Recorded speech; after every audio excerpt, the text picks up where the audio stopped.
దూరం చేయడం ఆ అన్నపూర్ణ వల్లే కాదు, ఆ భగవంతుడి వల్ల కూడా కాదు. గుడిలో కూడా నువ్వు లేవు. సమయానికి ఆవిడతో పూజ జరిపించమని చెప్పారు.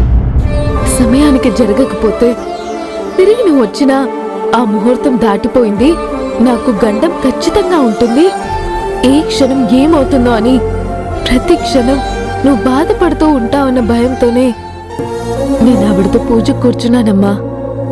లేదంటే నేనెందుకు కూర్చుంటాను చెప్పు? ప్రాణాల కోసం భయపడి పూజలో కూర్చోలేదు. నువ్వు బాధపడకూడదు అని కూర్చున్నాను. ఆ మాటకొస్తే నా ప్రాణం కంటే నువ్వు ఎక్కువ అమ్మ నాకు. ఆవిడెవరమ్మా అసలు? నాకు సంబంధం లేని వ్యక్తి, ఇప్పటికీ ఎప్పటికీ కూడా.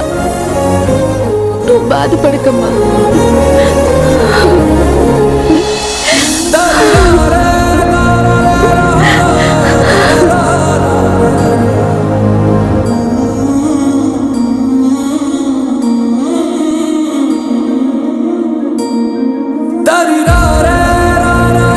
ఆ రోజు నిన్ను బాలుకిచ్చి పెళ్లి చేద్దామనుకున్నానే, అలా జరుగుంటే అమ్మో, నువ్వు నా కూతురుగా ఉంటేనే నా నుంచి లాగేసుకోవాలని చూస్తుంది. ఇక నీకు పెళ్లి చేసి ఆ ఇంటికి పంపించుంటేనా? అసలు నేను నా కంటికి కనబడనిచ్చేదే కాదు, నా ఇంటికి రానిచ్చేదే కాదు, నాకు శాశ్వతంగా దూరం చేసేదే. ఆ పెళ్లి ఆగిపోయి నిజంగా చాలా మంచిదయింది, చాలా మంచి జరిగింది నాకు.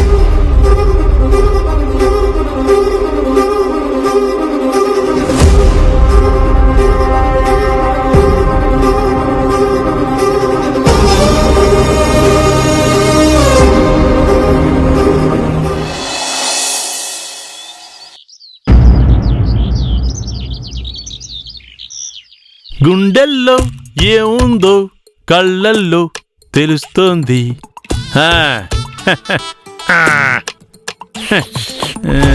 గుండెల్లో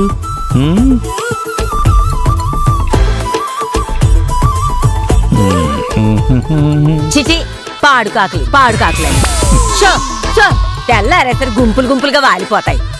ఏంటమ్మా కోపం కాకుల మీద నా మీద? నీ మీద కోపం ఎందుకుంటుంది అల్లుడు? అవి ఉష్ అంటే పోతాయి, నువ్వు పోవుగా. ముసలు మామూలు పంచి రేట్లేదు.